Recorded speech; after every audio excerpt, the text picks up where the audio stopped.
Welcome, everyone. As you're probably used to by now, we're going to sit tight for a couple minutes and let people trickle in, and looking forward to getting started in just a bit.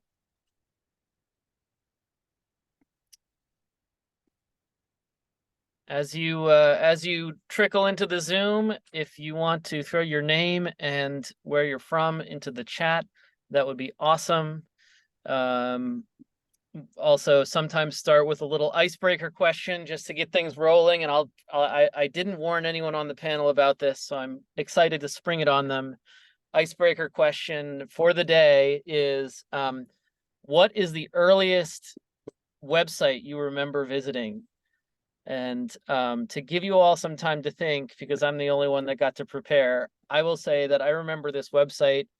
I think my parents used it as their homepage. It was called refdesk.com, and it was great. It was like a very simple page full of links to like dictionary, thesaurus, farmer's almanac, weather, horoscopes, and I don't even know what else, but it was basically just a page full of links. It was great. Refdesk.com. Anyone else have any early internet memories? Oh, my friend Leah, I have to give a shout out to my friend Leah Hitchcock, whose parents were ahead of the game in middle school, and she had AOL, and that was really cool. We got LimeWire in the chat. That's great. That's great. I used this is being recorded, so I'm not gonna say whether I used LimeWire or not. Yeah, AOL, good answer. Good answer. It's like Jake Varn is in the chat. Jake, what's your answer? And Drew Camden, you have any? Ooh, I'm ask pretty sure James. my first website was a YouTube precursor, something like addicting videos, funny videos, something along those lines. Solid. All right, we're gonna give it 30 more seconds, and then we'll get going. Iowa football. Oh, Jake, well, we've never talked about Iowa football before. We'll have to catch up about that. Cool. All right. Well, that's enough. That's enough fun and games. Welcome everyone once again. My name is Alex. I lead the broadband team at the Center on Rural Innovation. We are very excited to have you all here today. Today, we're excited to unveil an online browser-based tool that is meant to help public sector officials and ISPs of all types and at all levels understand and comply with the climate portions of the BEAD NOFO. As you know, if that is Greek to you, then we're going to go over that shortly, but we're excited to unveil a tool that allows you to go down to the block level anywhere in the country, understand climate risks specific to telecom. We're going to demo the tool at the very end, and prior to that, share some findings, research, and tips and tricks about this part of the BEAD NOFO. With me here today, I'm excited to introduce Tracy Yarlett Davis, who's a senior broadband consultant at Corey, and then Drew Rosebush and Camden Blatchley, who both contributed to the data and visualizations behind the tool, and they're going to talk about some of the research findings as we looked into the data and give the demo itself. So without any further ado, I'll turn it over to Tracy. Thanks, Alex. We really have 5 goals to share with you today. Just to set the stage, we're going to review the BEAD requirements on disaster resiliency if you're not familiar with exactly what those look like. We have some information to share with you on how disasters impact telecommunications. Once again, like Alex said, we're going to present some of those amazing research findings on vulnerabilities and unserved areas, which go right hand in hand with our tool that we're going to demonstrate for you that helps a variety of stakeholders support compliance with those BEAD requirements, and above all else, improves your broadband planning from a resiliency standpoint. And finally, we have some high-level recommendations for various tool users, depending on what your stake is in this game. One of the things that I wanted to start off talking about with you today is the impact of climate disaster. And we found that they really were two areas that impact broadband resiliency and broadband networks. First off, as you can see on one side, telecom outages. Of course, when disasters happen, we are going to anticipate some loss of telecom. We took two examples. The first that you see right there is the Kincaid wildfire, the 2018-2019 California wildfire season. During that one wildfire in that 1 year, we saw a 20% loss of cellular connectivity caused primarily by backhaul issues and equipment destruction. In the 2017 hurricane season in Puerto Rico, where we saw Hurricane Irma come in at Category 5. 2 weeks later, Hurricane Maria, again a Category 5. 80% of their above ground fiber and 90% of their last mile fiber was completely destroyed during those events. We cannot talk about telecom outages without talking about power outages. Telecom needs power. Yes, your telecom systems may have backup batteries, but that really is only going to last for a short time. And as you can see right there on our slide, Puerto Rico took nearly 11 months to restore power to all of its citizens from two nearly back-to-back Category 5 hurricanes. Without that power, their telecom continued to be out, even if they had redone all of their infrastructure and was ready to go, they still had to wait on power. During the Kincaid fire in California, which again came during a series of year after year major climate disasters in California, power utilities actually switched off electricity. It was called a public safety power outage. I was affected by these as well. And that meant that at times they just completely turned off power to the telecom systems, relying on battery backup. And that did not last for very long. Some of the research that Camden and Drew are going to share with you led us to understand a little bit more about the impacts of climate disasters in broadband networks. We've highlighted 3 different disasters for you today. Flooding, that poses a risk to ground-mounted equipment. The ground gets wet, it gets saturated, it causes rust and flooding issues. If you think about what water does to anything, we know that it's not going to be kind to your telecom systems. We also saw that flooding can impact utility poles because the ground gets saturated. So we've seen some of that footage of Florida in the last few days where we've seen utility poles come down because of saturated ground as that water soaks in. For wildfires, again, we're talking about heat in that instance. That leads to electrical shortages, electrical surges, and equipment, both aerial and buried and wireless, is often affected as fires move through and destroy absolutely any infrastructure you have.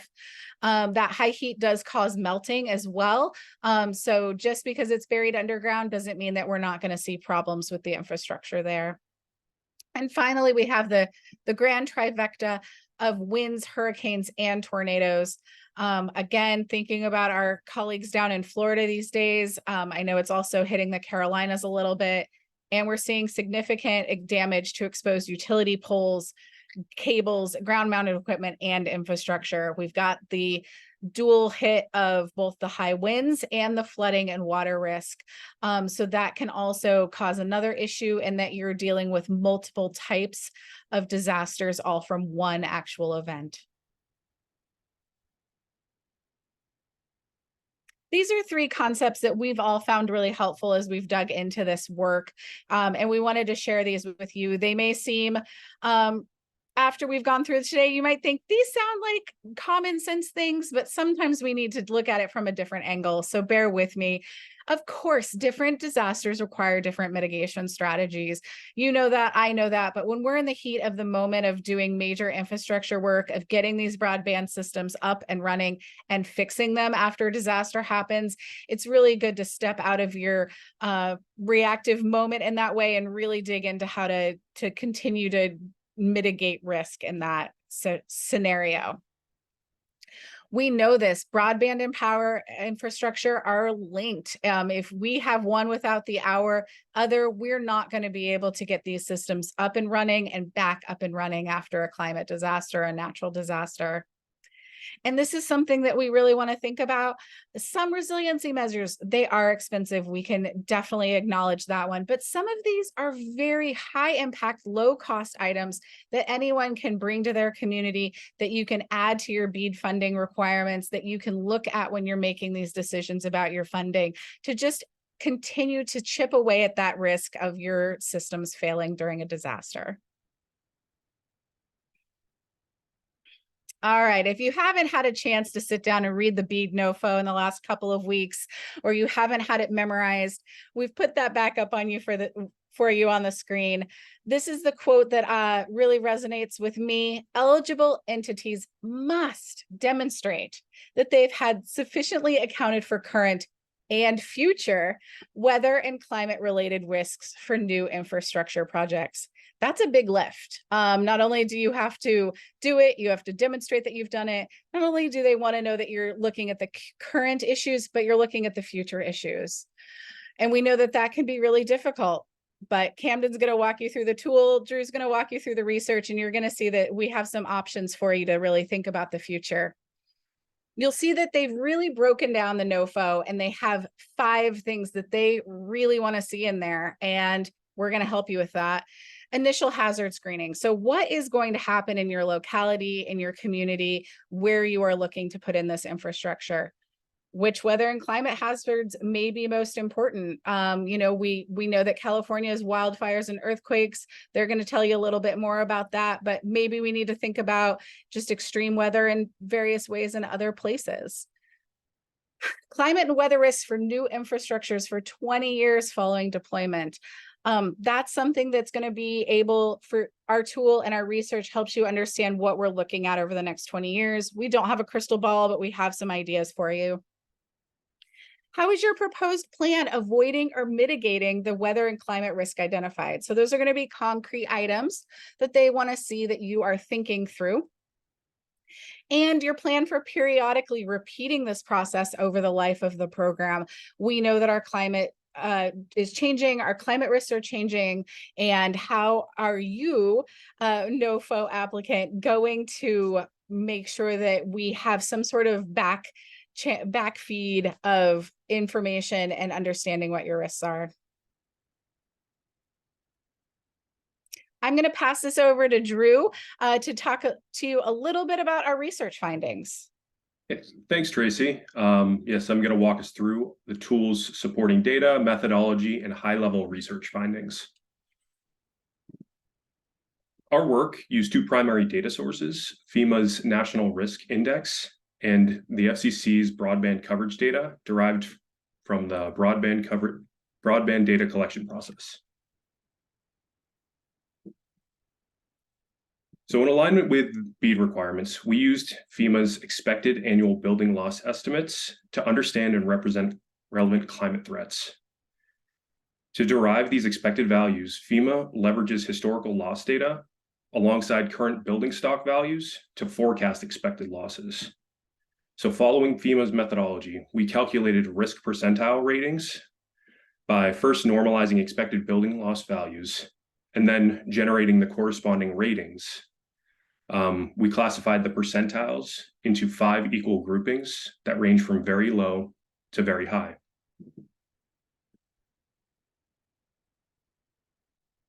The main purpose of the tool, like Tracy elaborated on, is to support the BEAD requirement to provide an assessment of climate threats within the eligible entity. As part of our research process, we examined the overlap between climate threats using FEMA building loss data and the BEAD's definition of unserved areas. While every region has meaningful climate threat exposure, there are certain geographic regions that face high damage threats, in particular the West with earthquakes and wildfires, and the South with severe hurricanes.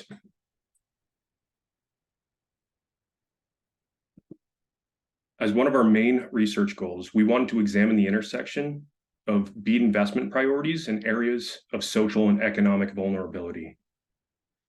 These areas of high need are areas where the private market may be less likely to build out broadband infrastructure, and therefore making BEAD funding a high impact investment.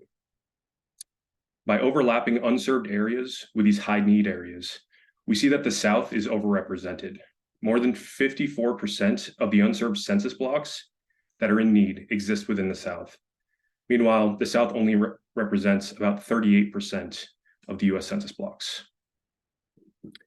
But for more information, our findings and methodology, please refer to the report we'll link to after the presentation. Great. So thank you, Drew. Thank you, Tracy. I'm going to jump back in before we give a live demonstration of the tool and just talk about some of our recommendations for using it up front. Again, these recommendations are supposed to be ideas for helping use the tool and the accompanying research to comply with the BEAD requirements. And the reason I'm giving you the recommendations first is because they'll actually make the tool make a little bit more sense as we work through it. And so on the next slide, we've separated out our recommendations for different types of entities engaging in the BEAD process, starting with state broadband offices. And this is by no means exhaustive of the ways that we can use the tool and data to comply with BEAD, but some of the key things that we wanted to flag.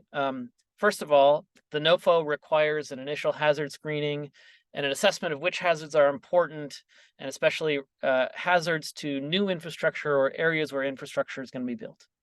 All of that is in the tool, again, down to the block level if you want to get that granular. But the tool is really useful for understanding the percentile risk of different disasters in different jurisdictions so that you know exactly what you're dealing with where as you're creating your plans, vetting sub-applicant grant proposals, and thinking about how you're going to deploy funding. With deployment plans, as you're going through and vetting, and whether or not you include scoring on this or not with the grant proposals, it is important to evaluate the deployment plans for the climate risk factors.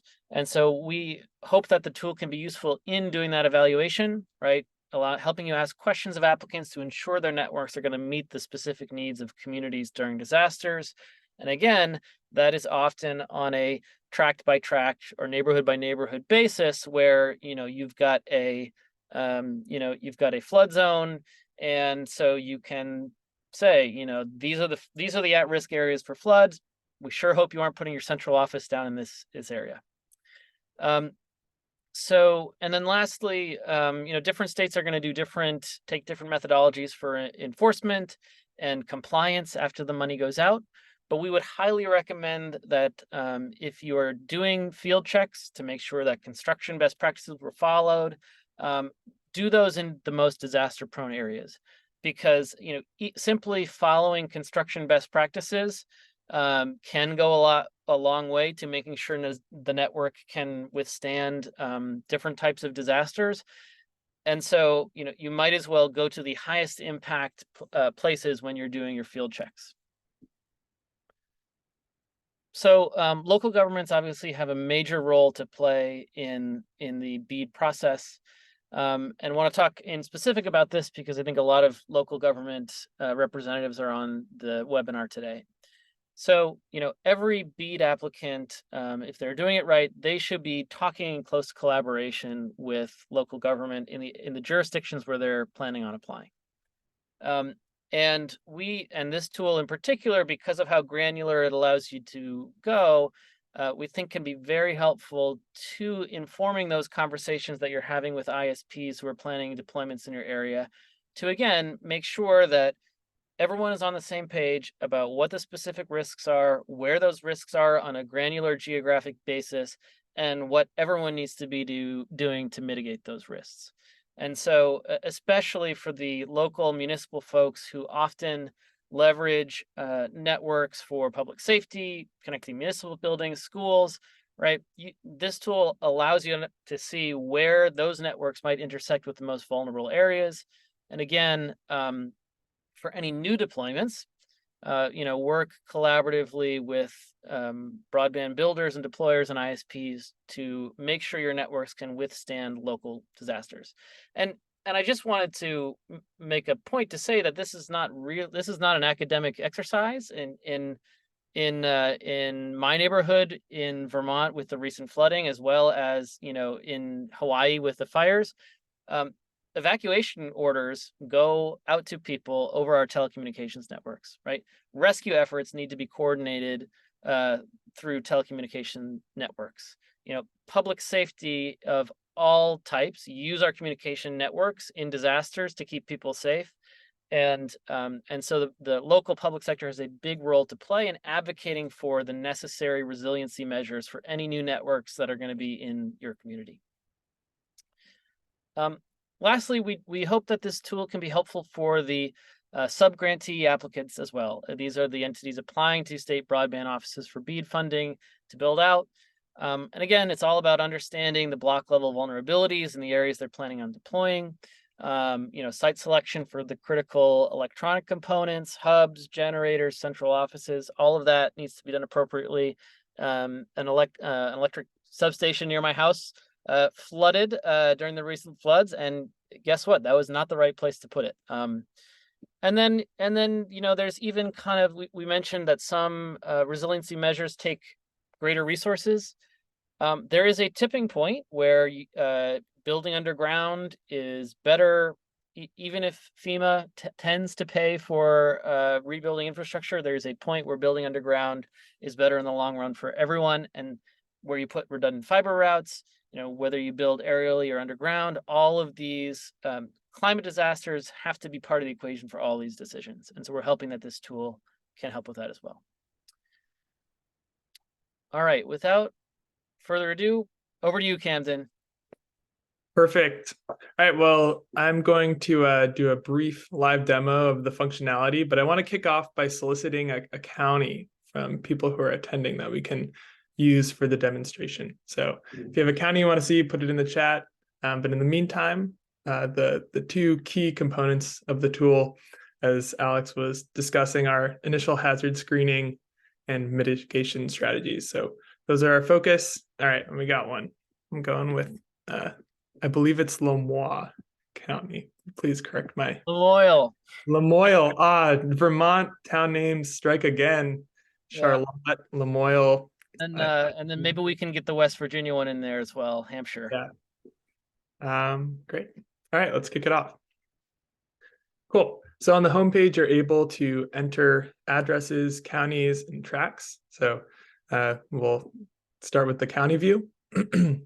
There are two main views in the tool. There's a higher level county view, which we're looking at right now, and then there's a lower level tract view. So we start off with an overall hazard risk percentile. As Drew mentioned, that is derived from from expected annual building loss estimates from the National Risk Index. Then in a second section, we have a breakdown of any hazards that are moderate or above within this county. This is a great way to get a high-level understanding of what hazards you should be identifying and paying attention to. In the next section, we provide a breakout on broadband access in your county at 25/3 and 100/20 service levels, as well as the percent of locations with access to fiber. And then finally, on the county page, we have a map that can help you explore the tracts within your county with the greatest hazard risk, as well as perhaps with the greatest broadband need. So you can look at it by hazard risk score, as well as 25/3 access, 100/20 access, as well as fiber access.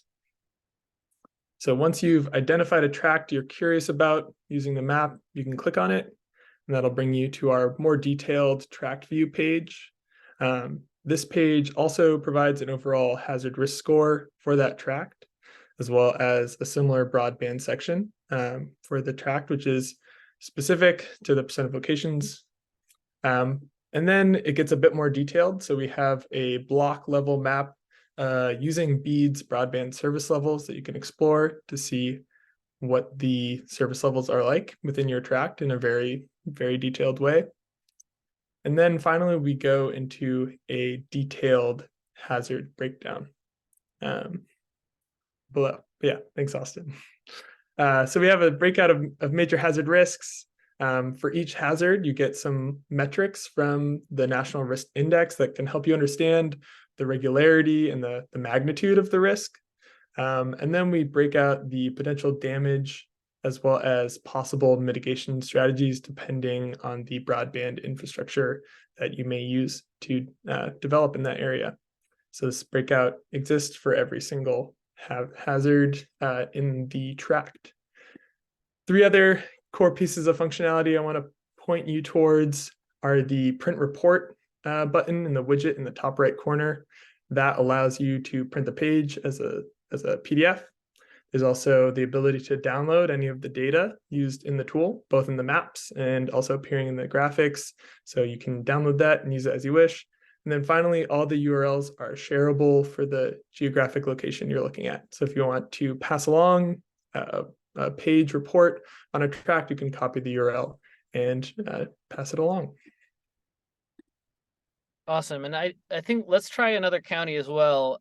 We love Lamoille County, but interestingly enough, the risk there are going to be different in different county profiles. And so seeing one that has especially, risks that impact telecom is important too. Yeah, great. And I think, and if we can also hover over the part that explains the expected loss, I think that's worth digging into a little bit more. I was noticing, lightning in the previous example was quite a high risk, meaning that county in particular has more lightning than most other places. However, the expected annual loss, obviously for a disaster like that, is quite low. Here we've got a county that is dealing with more more destructive exposure. And so I think just, looking at exactly what this means in the context is important. Yeah. So what this is suggesting is that out of all of the total value of the buildings in this, is it a tract we've clicked on, the annual exposure suggests that on average, $130,000 worth of damage happens each year. Obviously, that's smoothed over across many years.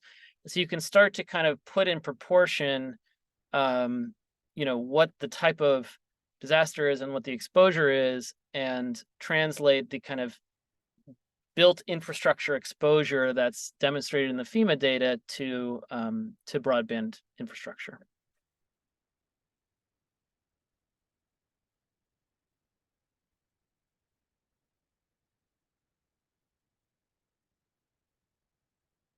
All right, questions and discussion. Thank you, Camden.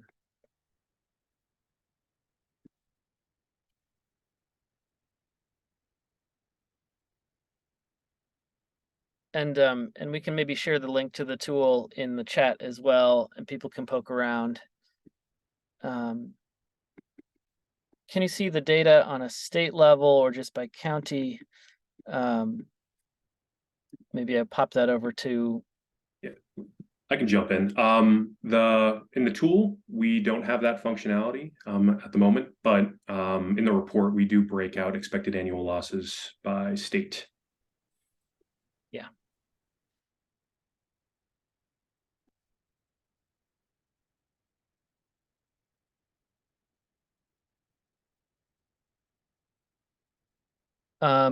Does somebody want to comment on Jake's question in the methodology time range that it calculates future disaster risk?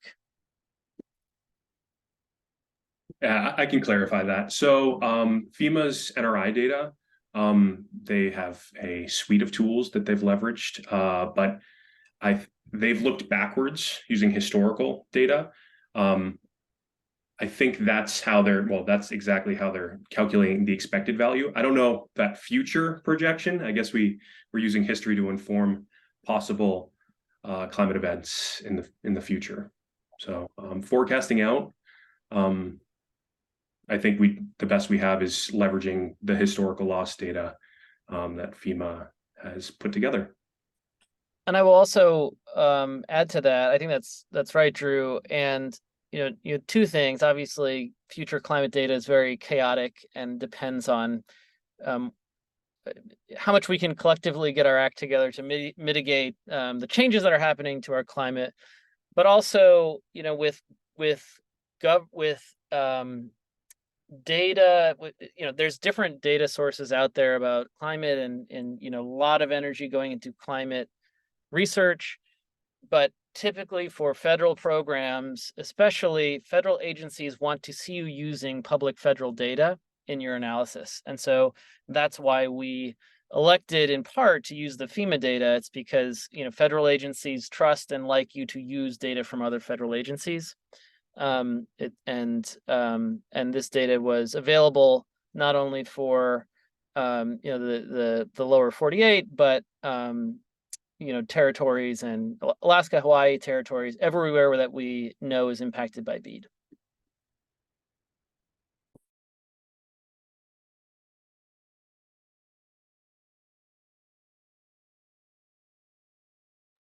Any other questions?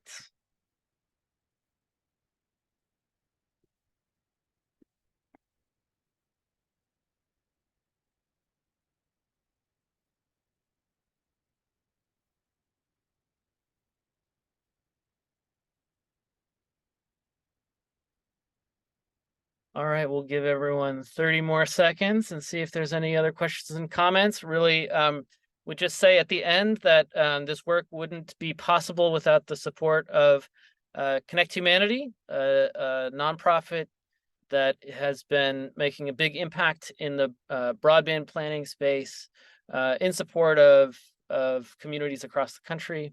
So big thank you to them for supporting this tool.